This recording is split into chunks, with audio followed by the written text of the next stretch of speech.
Hello and welcome to World News Tonight here on TVP World. I'm Anna Jabłońska. Our main focus today is on Polish politics, but there are many other topics to cover. Let's look at the headlines. After failing to reduce their dependence on Moscow for energy, Hungary and Slovakia now want help from Brussels, but EU ambassadors are skeptical.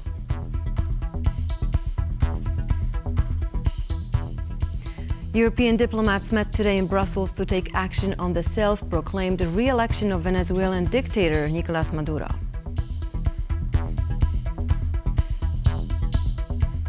And Warsaw is preparing for an invasion of Taylor Swift fans. Concerts of the American pop superstar will be held on August 1st, 2nd and 3rd at the National Stadium. Hungary and Slovakia have vowed to halt their diesel deliveries to Ukraine if the latter does not restore the flow of Lukoil crude oil in the near future. The two countries have also called on the EU Commission to intervene in the matter. Lukoil, one of Russia's largest crude oil companies, is responsible for 33% of Hungary's and around 45% of Slovakian crude oil imports. However, in late June, Ukraine decided to turn the valve to the off option on the oil pipeline that runs through its territory, effectively stopping all Lukoil products from making their way into Europe. This, unsurprisingly, angered the leaders of the two EU countries, who demanded that Kyiv stop interfering with the pipeline, or they will cease the deliveries of diesel to Ukraine. A move experts say isn't all too threatening, as the combined Hungarian and Slovakian diesel deliveries amount to only around 10% of Ukrainian diesel supply. I'm not sure that it will have any impact to Ukraine. I'm absolutely sure that really it's a game of Viktor Orban. He's playing now. Kyiv, however, claims to be acting in accordance with international law. Ukrainian Deputy Energy Minister Roman Andarak even said he'd be happy to resolve oil transit issues with Slovakia in line with a relevant mechanism in the EU Association Agreement. He also said Ukraine guarantees uninterrupted oil transit for companies not subject to sanctions. Unfortunately for Bratislava, Lukoil is on that list. Ukraine has the right to defend himself, and also I think it's a little bit surprising for the average people in Western Europe that basically the Russian oil is supplied by Russia through Ukraine to Hungary.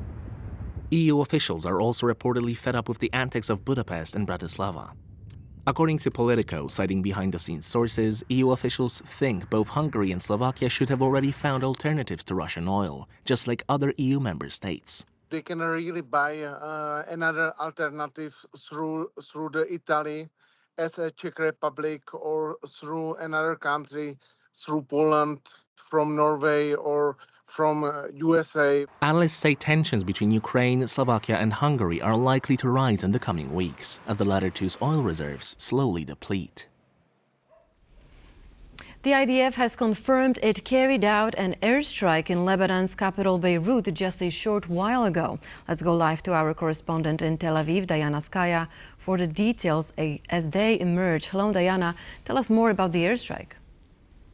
Well, Anya, it happened. Israel said it would do it. What we do know, the IDF officially just confirmed of striking the southern suburb of Beirut. Now, the IDF says that they did take out the Hezbollah commander who was behind the Majd al-Shams attack. He was named as Fouad Shukr. He is also known to be Hassan Nasrallah's leader of Hezbollah, this right hand. He was also wanted by the United States, who had actually put a bounty on him for $5 million. He had been involved in the 1983 bombing of the U.S. Marines that had killed some 241 people. Now, he also went by the name of Haj Moshin. This is what we know. Of course, Al Arabiya news reports that apparently the assassination has failed. The IDF is still has mentioned that they're still coming out with the details. Defense Minister Yoav Gallant just a short while ago came out saying that we did promise that we would strike back because Hezbollah had crossed the red line. Also, reports coming in just some 2 minutes ago, that although we don't know the fate of this Hezbollah commander, we know that reportedly 2 people are dead following this Israeli strike on the southern part of Beirut. Now, Anya, definitely the information is going to keep coming in as the news develops. And of course, there are calls for Hezbollah not to retaliate now back on Israel, because clearly, understandably, if it does, we understand we can wake up tomorrow to a completely different war front. Post October 7, this would be something completely disastrous, devastating to another level. Even today, Hezbollah had launched some 10 rockets onto northern Israel, again to the Upper Galilee region, of which I had spoken to exactly what we're seeing on the images right now. I had spoken to an Israeli diplomat who was touring the area, who actually witnessed the 30-year-old Israeli man simply being killed by one of these Hezbollah rockets, which the IDF, the Israeli defense, the Iron Dome, did intercept most of them. However, this one ended up killing the 30-year-old Israeli. So definitely a tense situation. People here around are wondering, are we going to have to go into bomb shelters tonight? Will Hezbollah strike back now again onto Tel Aviv, because we very well know that it has the capability to do so, of course, being backed by Iran. So definitely a tense situation, Anya. And what we do know, of course, is that the IDF says that it will provide further details soon in this kind of situation. What we know is that the Israeli military will also be providing specifics of possible aerial footage, drone footage of the precision attack, and of course we'll have the Israeli version of whether or not this assassination attempt on this Hezbollah commander, on Fuad Shukr, was in fact taken out or not. And we also know one more thing. Of course, he sat on Lebanon's Jihad Council, which is also Hezbollah's top military body. Anya?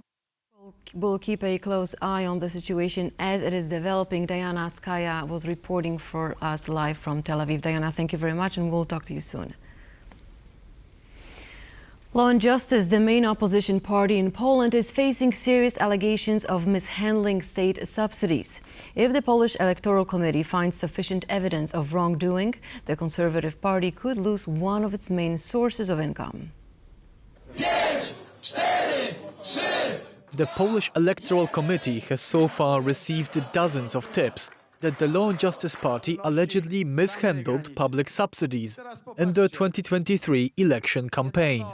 Government officials are accusing their biggest political rival of not including many of their expenses in the appropriate report. It's not a vendetta of any kind. We simply want everyone to play by the same rules. Members of the committee say the evidence is insufficient to cut Law and Justice's funding. MPs from the ruling coalition have a different view on the matter. If the Electoral Committee indeed decides that there was no breaking of the rules, then we will have to think about changing the way political parties receive their funding.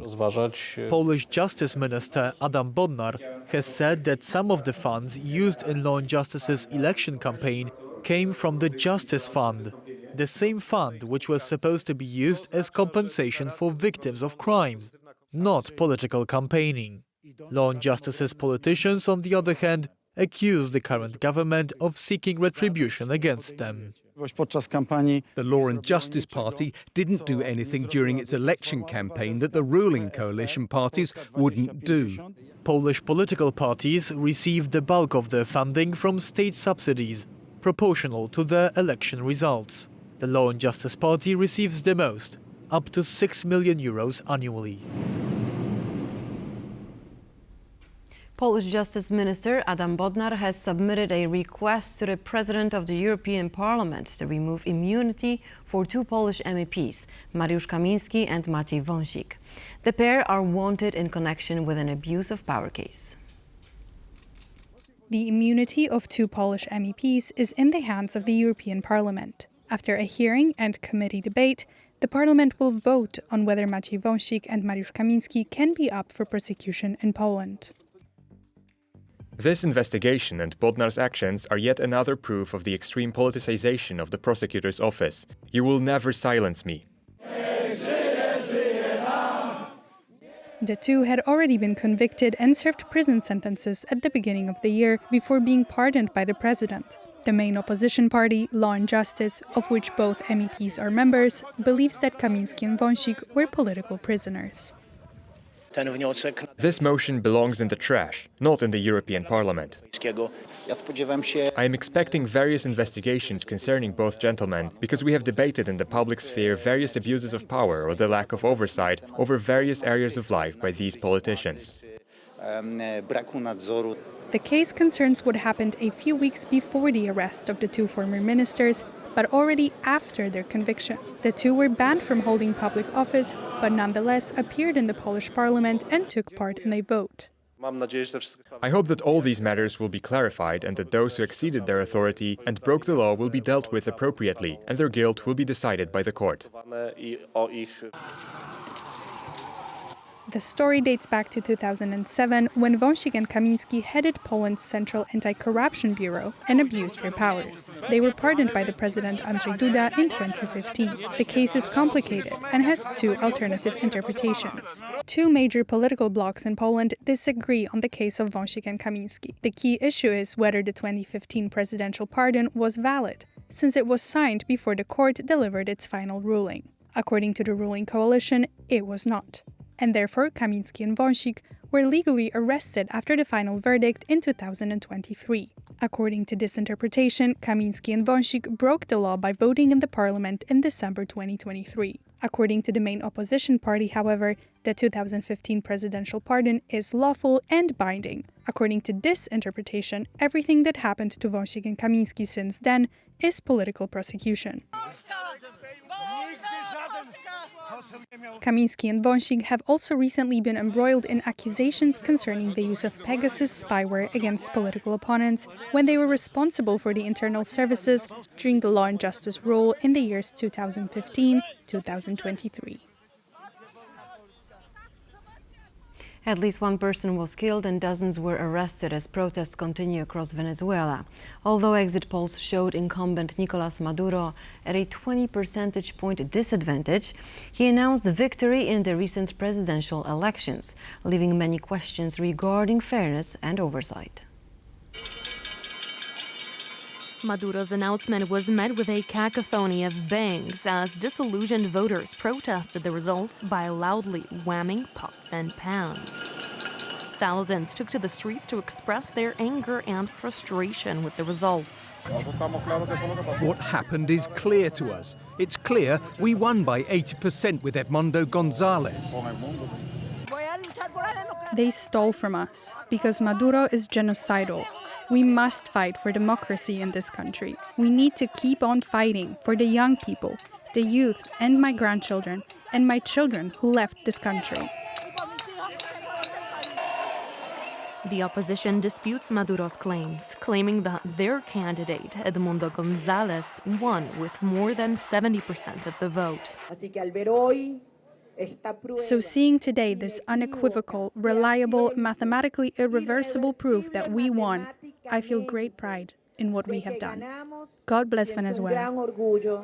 Maduro's administration implemented logistical solutions aimed at voter suppression, including limited access to ballot boxes, short opening time, and limited oversight. The majority of independent election watchers have been turned away, bringing rebuke from the international community. We have serious concerns that this result does not reflect the will and the votes of the Venezuelan people. EU High Representative Josep Borrell also released a statement on the matter, citing reports that indicate the elections were marred by numerous flaws and irregularities. Contrary to Western democracies, China and Russia congratulated Maduro on securing his third term. The sit bears a striking resemblance to the 2020 elections in Belarus, when the incumbent President Lukashenko resorted to similar tactics to disenfranchise voters and falsify the results. Maduro, who promised a bloodbath should he lose, is clamping down on dissent. I say to the plotters and to those who endorse this operation against Venezuelan democracy that there will be no weakness. Experts predict that if Maduro stays in office for a third term, as much as 10% of the Venezuelan population might emigrate. And now let's take a look at the Olympic efforts from the Polish athletes over in Paris. As we speak, the Polish fencing team and the WTA world #1 Iga Świątek are battling their opponents. The rest of the day was eventful for the Poles as well. It was a Polish day at the Summer Olympics in Paris. Polish athletes competed in over a dozen disciplines. Polish fencers lost in the semi-final, but were optimistic ahead of their bronze medal game. We need to calm down now and prepare for the next match with a cool head. We are fighting very well. You can clearly see it in the matches. Polish equestrian Katarzyna Milczarek also made her appearance today. The 58-year-old athlete is the oldest Pole to ever take part in the Olympics. For the dressage rider, this is the adventure of a lifetime. We never have such an audience, never. The stands are usually small and not very full, and here there was really a crowd. Medal hopeful Angelika Szymańska has finished her Olympic adventure early. She ended her participation in the tournament in the round of 16 in the 63-kilogram category, where she was beaten by Mexican Priska Awiti. Iga Świątek, ranked #1 in the world, remains in the competition for the gold medal. Poland still has over a dozen opportunities to win medals in Paris. The tournament will last until August 11. More than 200,000 Taylor Swift fans or Swifties are expected to flock to the Polish capital of Warsaw this weekend for a 3-concert series at the city's national stadium. An icon often compared to Elvis Presley, Michael Jackson, and Madonna. A songwriter who has been mentioned in the same breath as Bob Dylan, Paul McCartney, and Joni Mitchell. An artist that has impacted election results. Taylor Swift is coming to Poland, sending her fans into a state of dizzying excitement. One such fan, Amelia, is a Polish Swiftie who couldn't imagine not seeing Taylor live.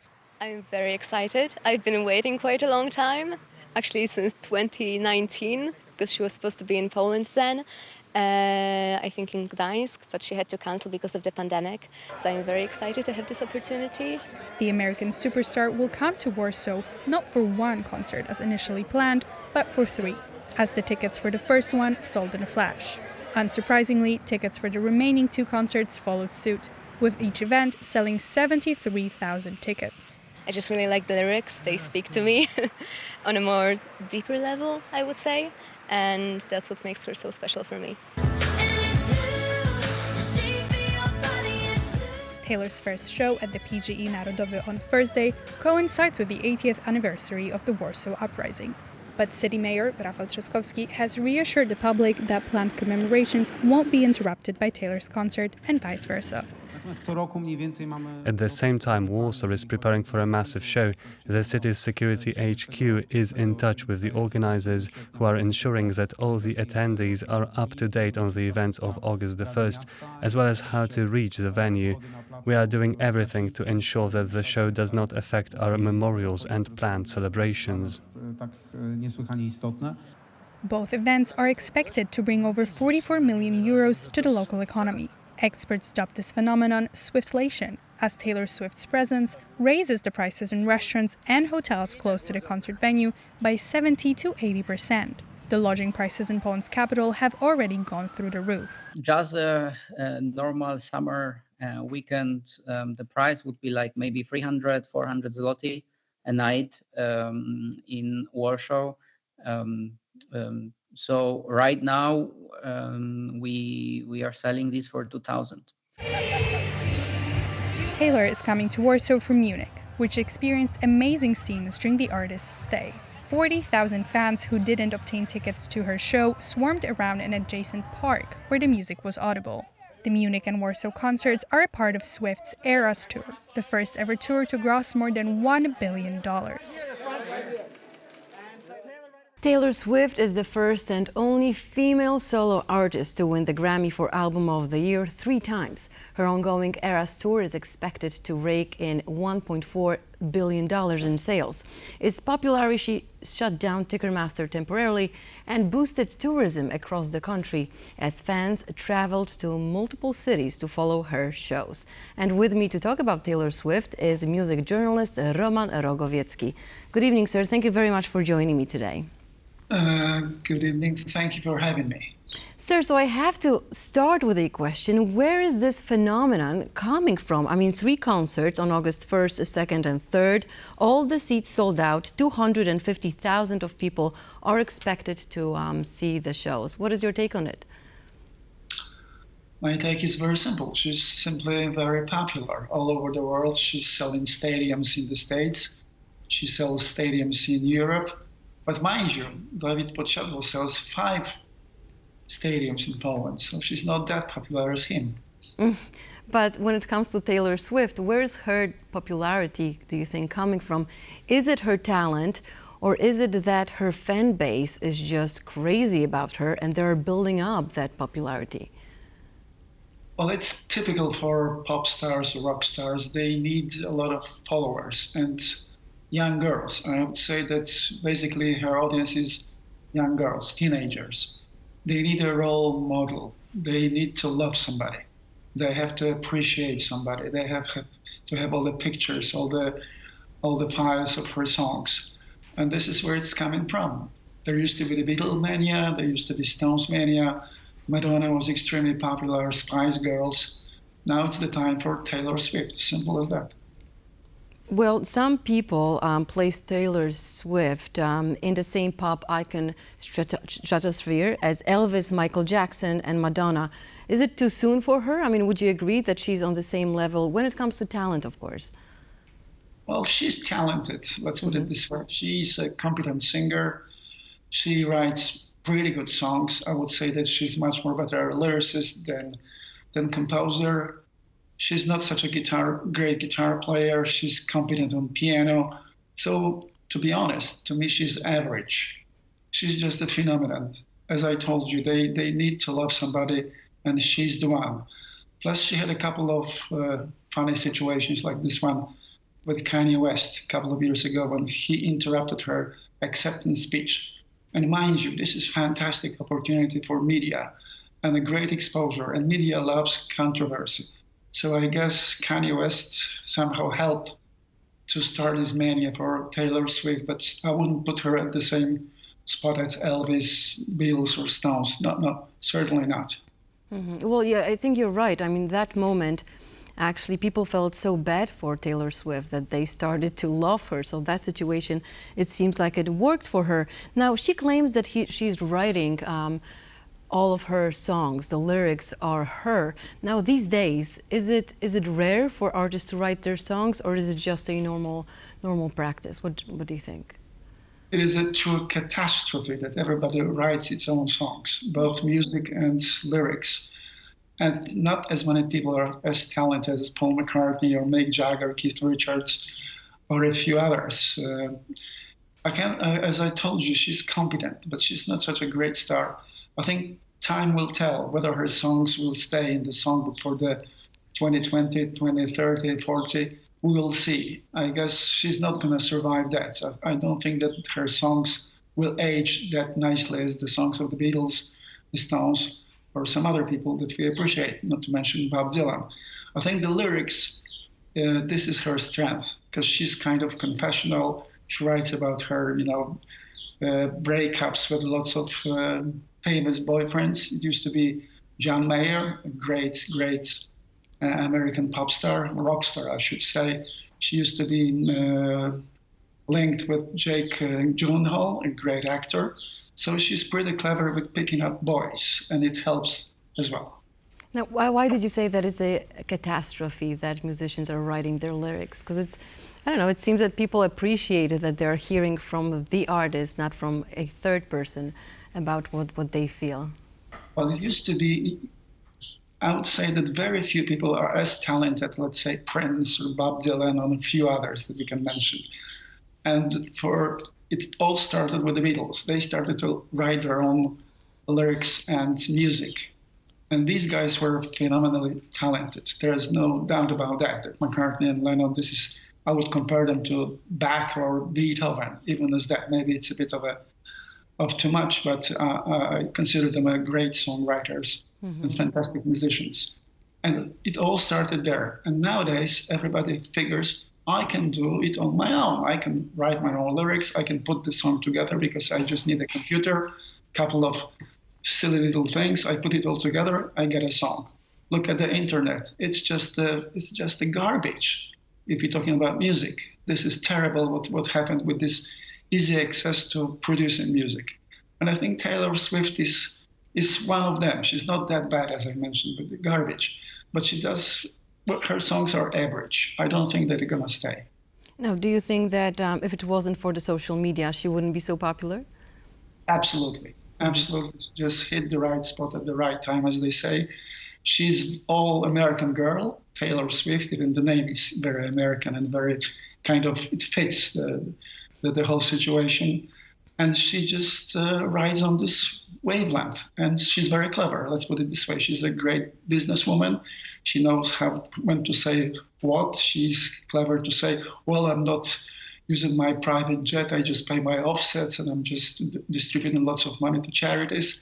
She's an extremely clever businesswoman. I would say she's even better than Madonna. And she was really clever too. Well, not everybody loves Taylor Swift. I mean, we know that some climate activists are waiting for her because of the private jets. What is your take on that? Do you think, well, she seems like she listens to all the young girls and all the world problems, but when it comes to climate, she's not giving up her jets.